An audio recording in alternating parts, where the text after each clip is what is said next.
I love the fact that you're talking about like the creativeness of God. I Mhm. literally just had a conversation with somebody about that because they were questioning, like the fact that, oh, the world just came to be, and that, like it's just sounds like a fairy tale. And I was like, okay, and I just took it in, and I thought about it, and I was like, man, that is the beautiful thing about God and His Word and like the Bible, is that He was so creative. This man was the original creator. Yeah, You know what I'm saying? And yeah, so, as a society, most of the time we don't see God as a creative person, we you know? don't. And we just kind of put him in this bubble, like, oh, he's just somebody that's telling people what to do and how to do it and when to do it. And it's like, nah, bro. I This see, man. bruh. I see God and Jesus in so many ways. I see Jesus as the best marketing Whew. and advertiser ever. And Yeah. like the key to marketing is Yeah, yeah. is starting with the product and perfecting your craft. Yeah. There's a reason why the Bible mentions Jesus at the age of 12 was in the temple. Like he was perfecting his craft. So by the time his ministry started when he was 30, like we don't, the Bible doesn't give account of 1 to 11 and 12 to 30. If we put two and two together, I'm pretty sure he was perfecting his craft. Like his parents were looking for him, but he was in the temple. He was probably Yeah. learning, but also giving his input. So by the time he was 30 and he perfected his craft, that's all the marketing that he needed, but it was also strategic. Like, bro, how you gonna heal somebody? This isn't like Luke when he the people with the three men with the issue of leprosy and stuff like that. Yeah. How you gonna leprosy is a very crazy like hand disease. Almost almost don't have fingers Yeah. or they're like how you gonna heal somebody with fingers without fingers? Give him full fingers and be like, don't tell nobody.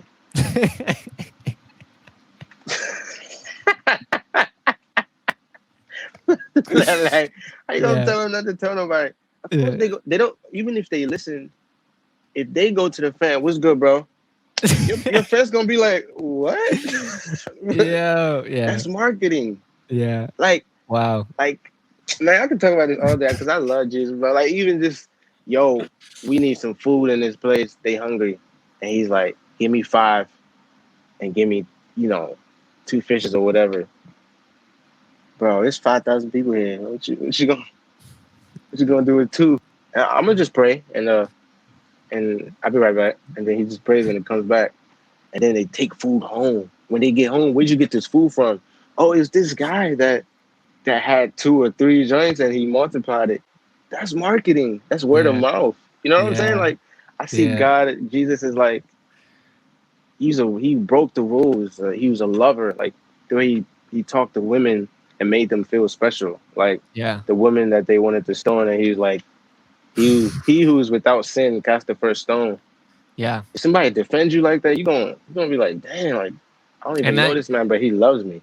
and let's in the episode with Melanie, which is like the worship leader at my church, she brought that story up, and Mm, and she gave me revelation in that episode, man. She talked about like how that woman, she was sleeping with a man, like she was caught in one of the worst sins in that time, where you would be stoned to death if they found you doing exactly. that. And they came to Jesus, and they were like, hey, Jesus, what we doing? They wanted to test him because obviously what the law says is you're going to stone him. And Jesus was such a lover, and he understood.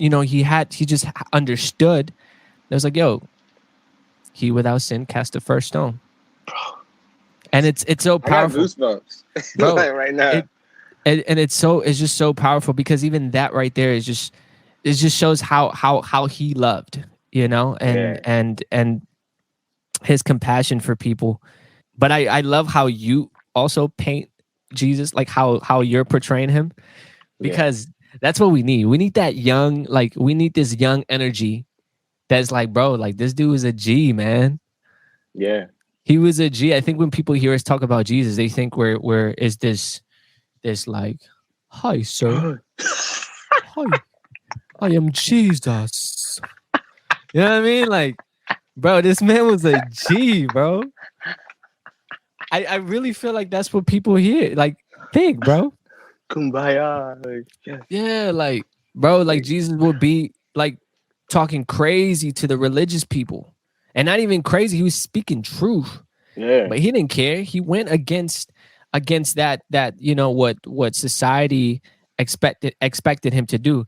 And you actually I saw you talk about that with the Grammys, that you're looking to, represent and be like Jesus and everything that you do. That's also a bold statement, bro, to say like, yeah, yo, I think the statement was whatever Jesus did is what I want to do. That was like a yeah, direct quote.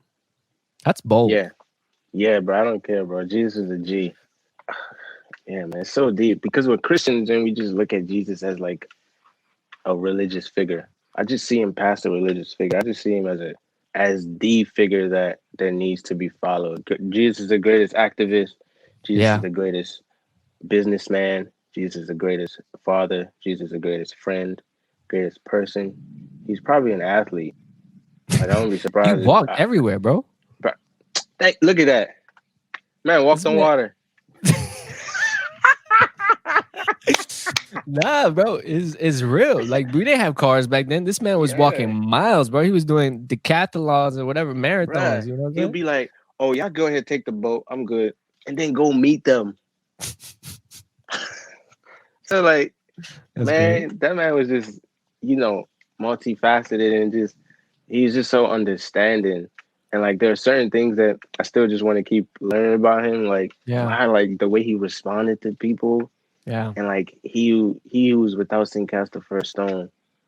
Bro, like that is such a G statement. And he wasn't sweet.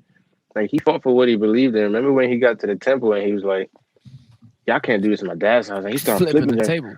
I'm like, dang, Jesus, that's all. And, I'd be like, y'all can't do that. I might yell. I'm not about to flip no tables. And I'm not saying that because he flipped tables, I need to flip tables. But the fact that he did that, and I feel like he was very strategic. Like he had to show that part. And then another thing that just hit me is also like when he showed his human form when he was on the way, like on the way to Calvary, and he was holding the cross.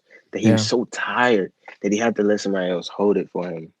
yeah, And like that just shows like Jesus came to show us how to live life. That part to me just signifies how important it is to not try to do everything yourself. yeah. Jesus is showing us that. So I just seen, me saying that. You know what I'm saying? That's good. Me, Yeah, me, me saying that is I really mean it, and I'm not even close.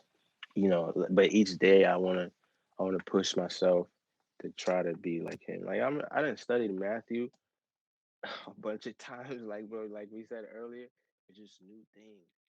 yeah. So